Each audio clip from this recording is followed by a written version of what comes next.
Emangnya aku seharian cuma rebahan? Kan aku juga ngurus online shop. Dua-duanya langsung tembak-tembakan. Ya udah tuh gantiin popok. Ya kamu lah yang nyuapin. Ya kamu lah yang mandiin. Kan aku juga capek. Emang aku gak capek? Kan aku juga ngasih uang. Aku juga ngasih uang. Antum lagi curhat ya? Kita kasih solusi. Bismillah. Assalamualaikum Ustaz. Waalaikumsalam. Masya Allah. Hayakallah Ustaz. Ustaz Mufli mampir ke sini. Alhamdulillah. Gimana Ustaz? Sehat Ustaz? Alhamdulillah. Wah ini pas kalau pakai jaket gini artinya jadi gini teman-teman. Ini mau disclaimer dulu ya. Ustaz niatnya dari Balikpapan mau ke Pangkal Pinang. Tapi tipis-tipis. Ustaz nggak mau melipir ke Jakarta bentar Ustaz. Alhamdulillah beliau kasih jadwal untuk kasih solusi Ustaz. Berarti hari ini nanti malam berangkat? Enggak kan, bareng antum. Enggak, maksudnya setelah kita kajian nanti malam insya Allah. Enggak, besok pagi insya Allah. Besok pagi? Besok pagi. Enggak mau seminggu dulu kita jalan-jalan di Jakarta Ustaz? Jakarta macet. Ya benar. Dan banyak bayarnya. Nah ini masalahnya. Karena di kota Jakarta, kenapa banyak cuan atau mungkin dicuanin begitu ya untuk bertahan hidup Ustaz. Sama seperti pengusaha-pengusaha, sama seperti orang tua. Misalnya suami, istri, nggak sedikit juga di Jakarta, istrinya juga bantuin suami berdagang Ustaz. Ini kayak cocok banget dibahas di sini kan, guys. Kan saya kan punya usaha, Ustadz Mufli juga pebisnis. Kayaknya cocok banget nih Ustaz. Apalagi ditambah lagi Ustadz juga punya sekolah. Dan istri Ana jalanin itu. Pas. Kan tuh bilang tadi istrinya bantuin suaminya. Ya sekolah itu yang jalanin istri Ana bukan Ana sebenarnya. Nah. Ini yang mau kita bahas, Tad. Sebenarnya boleh nggak kalau istri bantuin suami? Pertama, yang mau kita bahas lagi, sebetulnya kalau udah menjalankan rumah tangga, nanti ada cekcoknya tuh biasanya tuh, Tad. Contoh, suami capek kerja banting tulang, kantoran. Istrinya dibukain online shop. Nyampe rumah, ada anak nih, kamu dong tuh yang gantiin pampersnya. Lah kok aku udah capek nih jualan online. Lah emang kamu pikir aku kerja di kantor rebahan doang? Berantem. Iya. Terus tuh yang kedua tuh, gimana caranya untuk ke anak? Dan yang ketiga, kalau istri lebih kaya dibanding suami, itu bagaimana Ustaz? Nah itu kita bahas satu persatu sampai akhirnya kalau nanti qadarullah bubar, duitnya kayak apa? Nah. Iya. Wah ini insya Allah fikih tentang rumah tangga Ustadz Mufli hafizahullah tahu lah teman-teman. Yuk sama-sama ya. Tenang, insya Allah saya bantuin nih keresahan antum semua di sini. Kita mulai dari awal dulu Ustadz. Sebenarnya untuk suami istri bantuin suami itu sah-sah aja tuh nggak sih Ustadz? Bismillah, alhamdulillah, wassalatu wassalamu ala rasulillah. Anda grogi ya di sini? Enggak dong Ustadz. Anda yang grogi Ustadz. Oke. Istri bantu suami untuk cari nafkah. Iya. Ada hadis Nabi SAW. Mungkin bagus kita tampilin ya. Hadis. Boleh. Biar teman-teman juga bisa lihat redaksinya ya. Boleh. Coba kita munculin hadisnya. Nah ini. Kata Nabi SAW, baina yaday sa'ah, di antara tanda-tanda hari kiamat, fusyuwut tijarah. Fusyuwut tijarah artinya perdagangan yang semakin merebak. Oke. Hatta tusyarikal mar'atu ala zawjiha ala tijarah. Ya. Atau hatta tu'inal mar'atu zawjaha ala tijarah. Dalam riwayat yang lain. Sampai seorang wanita membantu suaminya dalam rangka untuk berdagang. Atau saking besarnya atau saking merebaknya perdagangan itu sampai-sampai istri perlu untuk turun juga dalam perdagangan yang dilakukan oleh suaminya. Bahkan kadang-kadang kalau di zaman sekarang istrinya lah yang menjalankan perdagangan itu. Entah suaminya misalnya kerja di kantor, jadi mereka dapat dua pos pendapatan yang berbeda. Ya. Taib. Nah, sebagian orang memahami bahwa hadis ini adalah hadis yang melarang perempuan untuk berdagang. Iya. Karena itu adalah tanda-tanda kiamat. Waduh. Ini satu sudut pandang. Hmm. Jadi mereka melarang perempuan untuk totalitas tidak boleh beraktivitas di bidang perdagangan atau yang semacam itu. Perempuan itu tempatnya di rumah, ngurusin suami, ngurusin anak, gitu ya. Dan perempuan tidak pantas untuk melakukan perdagangan. Itu menurut satu sudut pandang. Sudut pandang yang kedua, mereka mengatakan, bukankah Khadijah dulu juga berdagang? Oh iya. Sehingga mereka mengatakan justru hadis ini adalah hadis yang menganjurkan perempuan untuk keluar rumah dan berdagang. Waduh. Ini kalau begini nyampe ke yang merasa pengen kesetaraan gender buat wanita, kayaknya takutnya, ih kan bener kan? Nah itu Ustaz. Nah, tanda-tanda kiamat memang betul bahwa tidak selalu berhubungan dengan sesuatu yang negatif. Oh iya. Karena memang ada kan, kita sering dengar tanda-tanda kiamat itu adalah merebaknya musik, Ya. perempuan-perempuan biduanita, Ya. kemudian orang-orang berlomba untuk membangun masjid tapi tidak memakmurkannya dengan ibadah, Iya. dan hal-hal yang sifatnya menurut kita dalam sudut pandang kita itu negatif. Negatif. Lalu ketika dikatakan bahwa di antara tanda hari kiamat adalah perempuan membantu suaminya dalam perdagangan, lalu diasosiasikan ke hal-hal yang tadi, musik dan lain-lain, jadi seolah-olah perempuan itu nggak boleh ngapa-ngapain. Ya, enggak. Itu adalah perbuatan yang tercela untuk mereka mengikuti wanita tercela untuk mengikuti suaminya dalam perdagangan. Ya itu kirain begitu Ustaz. Oke. Tapi kan di antara tanda-tanda kiamat yang lain, misalnya Nabi SAW wafat. Iya. Apakah kemudian wafatnya Nabi jadi sesuatu yang tercela? Ya enggak. Nah, begitu. Ya benar. Nah. Oh begitu. Oke, baik. Oke. Jadi singkatnya begini. Ada dua sudut pandang yang salah bila ekstrim ke kanan, salah juga bila ekstrem ke kiri, dan yang benar itu adalah tengah-tengah. Jadi perempuan itu pada dasarnya tidak tercela untuk mereka ikut berdagang. Tanda-tanda kiamat tidak bermakna ikut perdagangan, wanita ikut berdagang itu lalu kemudian dicela. Ya. Tapi tidak boleh juga membuat wanita keluar dari rumah lalu melupakan kewajiban mereka di dalam rumahnya terhadap suaminya dan anak-anaknya. Oke. Lalu mereka sibuk dengan perdagangan saja. Oke. Ya, jadi harus ada jalan tengah. Yaitu pertama, kenapa mereka harus ikut berdagang? Kalau seandainya itu adalah dalam rangka membantu perekonomian karena misalnya suaminya pun pendapatannya kurang. Suaminya misalnya bekerja tukang, buruh. Ya, kalau ada bangunan baru mereka, suami-suami ini dapat uang. Ya, proyeknya gitu ya. Ya, kalau nggak ada proyek susah juga cari uangnya. Lalu istrinya membantu, misalnya jualan dari rumah, jualan pisang ijo. Kami orang Bugis ya. Iya, atau ini online shop. Betul. Baju-baju dijual di Shopee. Jual baju, jual makanan dan lain-lain. Mereka kerjanya di rumah, jualannya di rumah, transaksinya hanya dengan WA. Ya, dengan laki-laki atau lawan jenis itu sangat terbatas. Iya. Ya kan, komunikasinya. Maka pada dasarnya tidak ada masalah. Ya, karena tadi dalam rangka membantu suaminya. Nah, karena memang kebutuhannya. Yang kedua, ini juga bisa jadi sedekahnya si istri. Manakala kan sebenarnya yang punya kewajiban di dalam rumah untuk membiayai rumah tangga siapa? Suami.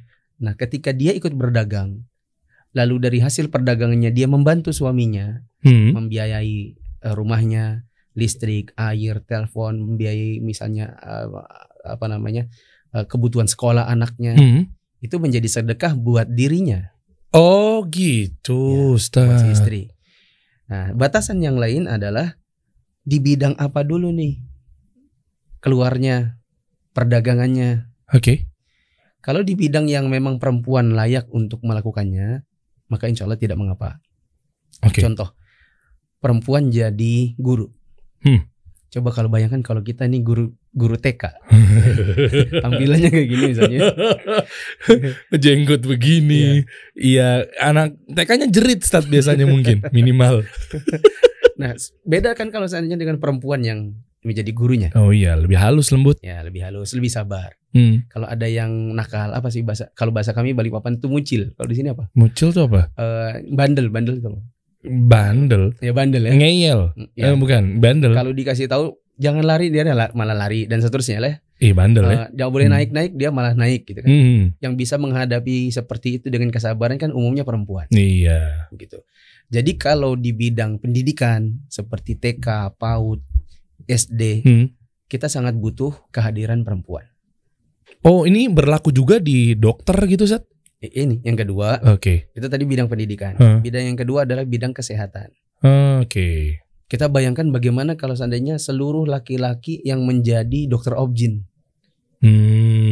Nanti mereka laki-laki melihat aurat perempuan yang bukan mahramnya. Begitu juga perempuan terpaksa membuka auratnya di depan laki-laki yang bukan mahramnya karena ketidakhadiran dokter perempuan. Iya. Ya kan? Contoh yang lain perawat. Iya. Kalau yang sakit nenek-nenek, kalau tidak ada perawat perempuan, terus yang ngasih mandi mereka siapa? Oh iya. Ya kan? Adik Anda pernah di rumah sakit ya beberapa tahun yang lalu.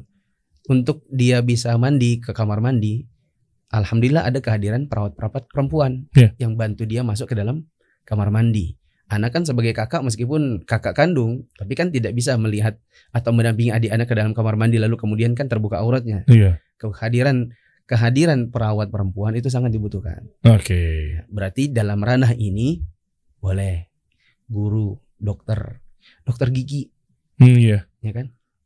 Banyak kan perempuan sakit gigi misalnya. Iya. Terus kalau laki-laki yang kayak gini kan kelihatan bibirnya, iya. ya pipinya. Jaraknya segini lagi, Ustaz. Iya.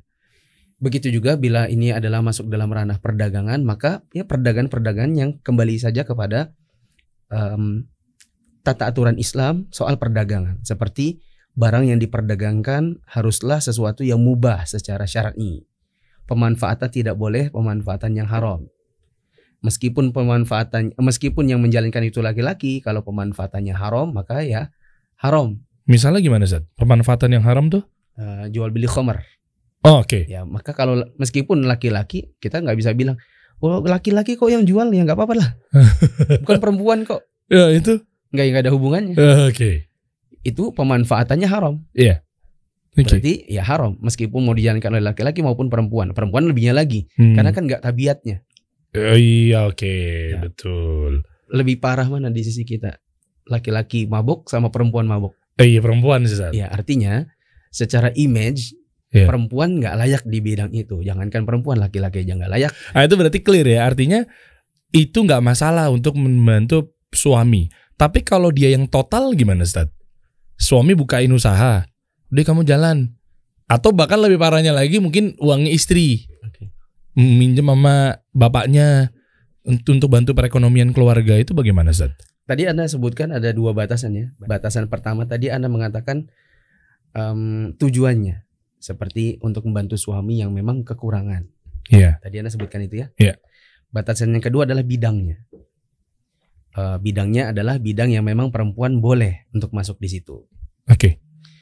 Yang ketiga sekarang adalah tidak boleh perempuan untuk menjalankan hal ini meskipun mubah, lalu kemudian menomorduakan kewajiban mereka di dalam rumah. Nah, ini nih. Seperti misalnya istri kok berkarir sampai malam. Jadi guru tapi kok rapat-rapat sampai maghrib, sampai isya. Oke. Ya kan? Kecuali mungkin dokter ya, karena ada sebagian praktek yang memang mau nggak mau malam hari. Iya. Oke. Jadi tidak boleh sampai mengorbankan hak suami dan hak anak-anak. Seperti ya tadi, perempuan selalu keluar malam untuk ngurusi perdagangannya. Iya. Yang ke berapa tadi? Itu yang ketiga. Yang keempat misalnya tidak boleh melalaikan ibadahnya. Oke. Jangan sampai perempuan misalnya sibuk dengan perdagangan lalu dia lupa ngaji. Lupa ikut taklim. Gak belajar haid nifas. Tidak belajar tentang pendidikan anak. Tidak belajar hal-hal yang memang diwajibkan untuk perempuan untuk belajar. Ya, perempuan juga wajib belajar sholat, wudhu, mandi junub, puasa dan lain-lain. Nah, kita lihat sebagian orang itu ada yang kalau berdagang itu betul-betul mirip-mirip 7 hari, hampir 24 jam. Ustadz nggak lagi sindir saya kan, Ustadz. Lalu main ketusuk si Ana Zat. Ana insya Allah gak begitu Zat. Anda bilang perempuan. Oh iya. Jadi dia Takutnya kan kesini gitu kan. enggak, 7 hari. Apa Rezi mau bersuara gimana sih? Enggak, Ana nggak sibuk nyari dunia. Ana mencari nafkah untuk menghidupi istri dan anak.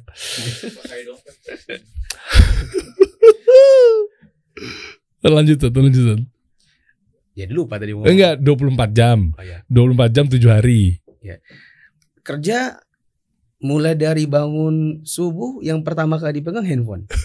Dan langsung mau dilihat ada berapa pesanan. Iya. Itu kan menunjukkan bahwa dia kerja itu mulai dari bangun tidur ya. Nanti tutup harinya jelang tidur masih yang dilihat adalah pesanan. Iya. Ya enggak? Artinya orang ini bekerja jadi seperti hampir 24 jam untuk ngurusin perdagangan. Oke. Kemudian nggak ada hari libur. Hari Ahad sampai hari Sabtu perdagangan saja yang diurusi. Yang dipegang kalkulator terus. Nggak lagi pegang misalnya mushaf, kitab-kitab kajian. Oh, iya. Nggak pegang pena, stabilo buat belajar. Iya. Sebagian perempuan seperti itu. Afwan Ustaz, kalau perempuannya ridho gimana Ustaz? Untuk membantu suami, misal pandemi, suami qadarullah PHK, sembari dia mencari pekerjaan lagi, oke, suaminya misalnya memiliki jiwa suami yang oke lah, bisa bertanggung jawab, tapi kan nggak segampang itu dapat kerjaan lagi Ustaz. Sementara istri udah kadung apa ya, terlanjur bisnis online shop. Nah, tapi iya aku ridho kok, nggak apa-apa. Istrinya yang jadi ini bisa disandingkan nggak dengan memang hukumnya dengan kalau istri ridho sama-sama ridho. Nah itu mungkin dikiaskan seperti itu bisa atau enggak? Gini, keridoan manusia dalam menjalin sebuah akad tidak boleh dijadikan sebagai alasan untuk melalaikan apa yang menjadi keridoan Allah. Oh, oke. Baik Ustaz. Oh, misalnya zina ya. Kita sama-sama suka kok. Tapi Allah nggak suka. Oh iya. Gitu. Oke. Keridoan kita dalam menjalin sebuah akad atau menjalin sebuah hubungan tidak bermakna itu jadi legal semua manakala ternyata dia menabrak larangan-larangan Allah. Iya. Tadi Anda berikan batasan. Kalau memang istrinya ridho ya nggak apa-apa untuk bantu suaminya. Tapi bidang apa dulu Bu? Ibu mau kerja bidang apa? Oh saya mau jadi pelatih senam misalnya. Jadi ngomong mungkin lebih ke Zumba kali Ustaz. dulu pelatih senam syar'i. Bisa jadi kan Ustaz? Bisa jadi. Iya, misalnya yang isinya memang akhwat-akhwat tapi tertutup Ustaz. Iya, ada kok akhwat yang seperti itu. Insya Allah juga nggak ada musiknya, ada juga kan Ustaz? Iya. Tapi yang dimaksud misalnya dia pakai fit yang terbuka auratnya, kemudian yang dilatih misalnya ada laki-lakinya juga misalnya. Oh, saya ridho kok, saya memang rela mengerjakan ini untuk membantu keluarga saya. Kita katakan Bu, secara syar'i itu ada hal yang terlanggar, yaitu buka aurat. Iya. Ya. Oh terus jadi gimana dong? Oh mungkin ibu bisa latih perempuan saja tanpa musik. Ya terus ruangannya tertutup, tidak boleh ada laki-laki masuk, kayak gitu. Lalu gerakannya hanya dihitung misalnya dengan angka 88 misalnya gitu ya. Iya. Bisa kan? Iya, bisa. Saya mau jadi dokter. Dokter juga ada batasan-batasannya. Seperti bagaimana pelayanan seorang perempuan dokter kepada laki-laki. Dengan batasan seperti apa. Ini juga perlu dilihat. Oke. Karena ada sebagian, kalau di sebagian teman-teman kita yang jadi dokter, dia prioritas untuk mengobati atau melayani pasien-pasien yang perempuan saja. Ada yang seperti itu. Boleh gitu Zat? Dia kerjasama sama dokter laki-laki. Jadi kalau datang pasien laki-laki, dokter laki-laki yang menangani. Itu pun sama seperti kalau dokter tapi dokter wanita. Jadi si wanita atau si istri itu memilih pekerjaan praktek dokter. Ya. Gitu. Tadi Anda sempat mengatakan bahwa untuk bidang kesehatan kita sangat butuh kehadiran perempuan. Yeah. Ya kan? Ketika dia ridho untuk keluar dari rumah bekerja sebagai seorang dokter, ya pada dasarnya mereka memang dibutuhkan kehadirannya, tapi juga ada batasan-batasan. Ada sebagian teman-teman kita, misalnya dia jadi dokter gigi, dia bikin praktek itu kerjasama sama dokter laki-laki. Jadi kalau pasiennya perempuan dia yang tangani, kalau pasiennya laki-laki maka dokter laki-laki yang nangani. Iya. Nah tapi ada kalanya si perempuan ini punya spesialisasi, hanya dia di kota itu, di daerah itu yang punya spesialisasi tersebut. Iya. Sementara pasiennya adalah laki-laki. Kalau tidak diselamatkan, khawatir misalnya kehilangan nyawa. Iya. Ya, maka boleh saja perempuan itu menangani pasien laki-laki ini, tapi misalnya kalau memang bisa pakai glove, maka dia pakai glove gitu kan. Kemudian kalau memang bisa ditemani pasien laki-laki ini ditemani oleh istrinya, maka kalau bisa tidak berdua-duaan di dalam satu ruangan ya jangan. Gitu. Contoh yang lain adalah di bidang pendidikan. Tadi Anda sebutkan kita butuh kehadiran guru perempuan. Tapi kalau di sekolah itu bukan hanya guru perempuan, tapi ada juga guru laki-laki. Maka sudah selayaknya dipisah. Jangan sampai satu ruangan guru laki-laki dengan guru perempuan itu bisa saling lihat-lihatan, saling bercanda. Berapa banyak perselingkuhan yang terjadi di dalam sekolah. Wah, iya. Antar sesama pendidik. Iya. Mau sekolahnya sekolah umum maupun sekolahnya sekolah Islam. Hatta pesantren Ustaz ya? Hatta pesantren. Kan kasus-kasus banyak. Iya. Begitu. Jadi Ana recap dulu ya biar nggak terlalu panjang dulu ya. Bolehkah perempuan itu keluar dari rumah ikut berdagang atau bekerja? Jawabannya tadi ada hadis ini. Iya. Ya kan? Tapi hadis ini ada yang memahami seolah-olah perempuan itu boleh saja bekerja seluas-luasnya. Ada juga yang memahami tidak boleh bekerja sama sekali. Ya. Sebatas apa yang Anda pahami, yang Anda ketahui, perempuan itu bisa saja dia keluar dari rumahnya, tapi dengan batasan-batasan yang banyak. Pertama, apa kebutuhan dia untuk keluar? Ya. Misalnya, Ustadz kami nggak punya pendapatan, suami sudah di PHK, saya harus keluar membantu.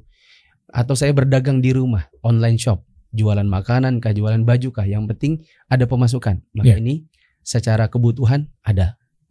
Yang kedua secara bidang. Yang ketiga pengaturan waktu. Jangan sampai perempuan itu melalaikan suaminya dan anak-anaknya. Sibuk di luar, lalu kemudian suaminya yang ngurus babysitternya anak-anaknya. Oh iya. Paham kan maksudnya? Iya. Dan anak-anak tidak diurusi, anak-anak tidak dibantu bikin PR. Mama keluar dari rumah, pulangnya tengah malam, dan seterusnya.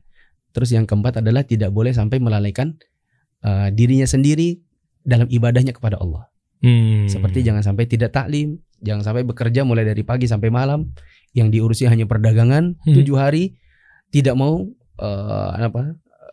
beribadah kepada Allah, lupa gara-gara perdagangan tadi. Itu. Dan Anda dapati ada sebagian akhwat kita yang seperti itu.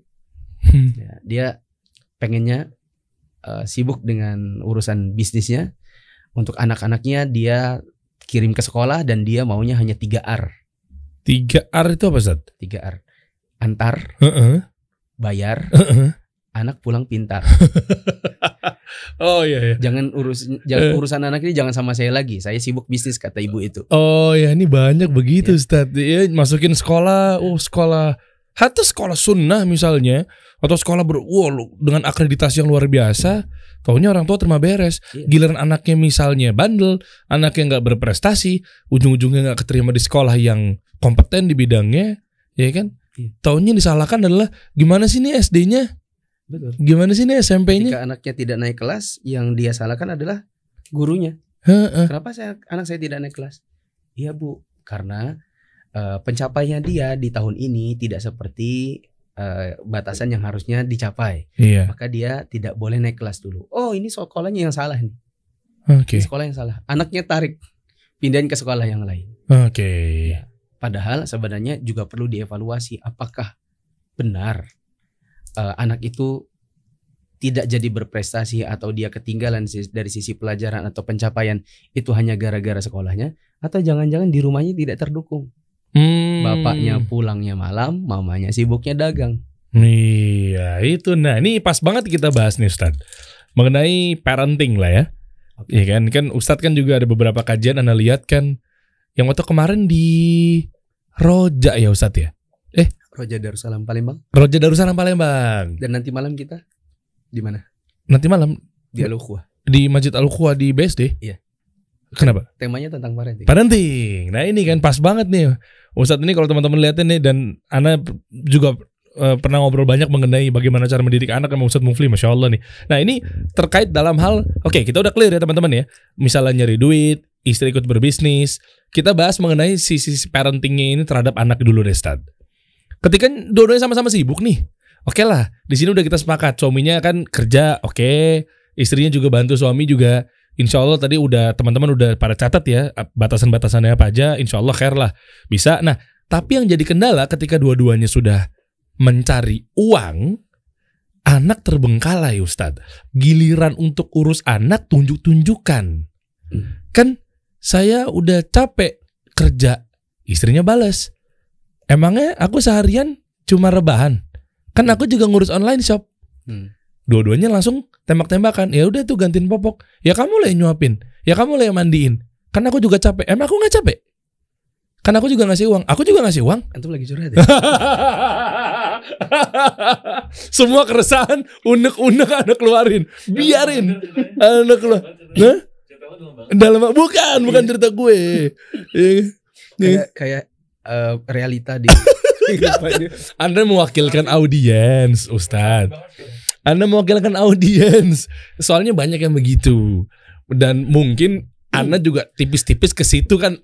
Ya kan semua rumah tangga kan pasti ada aja start konflik lah, masalah. Ya boleh lah kalau Anda tipis-tipis, cuma insya Allah nggak semua gitu. Karena istri Anda kan nggak kerja, ngurus anak aja. Dan online shop. Enggak juga saat. Enggak kan online Anda usaha-usaha udah punya tim, alhamdulillah karena Allah gitu. Jadi istri sama sekali nggak bantu satu gerakan jempolnya, alhamdulillah karena Allah nggak bantu. Nah itu alhamdulillah. Nah maksudnya ini mewakili lainnya. Kalau cerita ini dulu iya, istri bantu-bantu.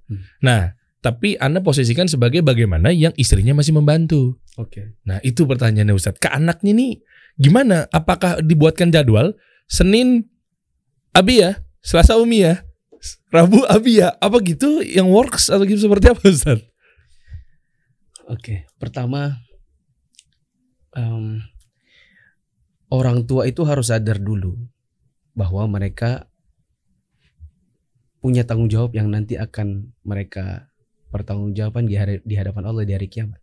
Yeah. Siapa yang dulu awal-awal nikah berdoa minta punya anak? Dan setelah punya anak kemudian dilalaikan. Kalau anak ngasih antum sesuatu, iya. Terus Anda tahu antum sia-siakan. Sebagai pemberi, anak kira-kira perasaannya apa? Iya, kecewa. Allah sudah ngasih kita anak, tapi ternyata disia-siakan gara-gara urusan perdagangan dan pekerjaan. Wah, dalam nih. Kan gitu. Nih. Allah mengatakan wal yakhshal ladzina law taraku min khalfihim dzurriyyatan dhi'afa khafu 'alaihim falyattaqullahu wal yaqulu qawlan sadida. Hendaklah takut orang tua yang meninggalkan di belakang mereka generasi anak dan cucu yang lemah, yang mereka khawatirkan akan kehidupan dunianya. Hendaklah mereka bertakwa kepada Allah dan hendaklah mereka berkata dengan perkataan yang benar. Oke. Ini adalah perintah Allah untuk kita sebagai orang tua berhati-hati dan bertakwa kepada Allah dalam pendidikan anak-anak kita.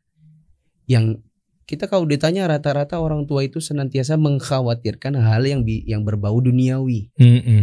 Yang dikhawatirkan dari anaknya itu hanya misalnya belum bisa baca, belum bisa berhitung, belum bisa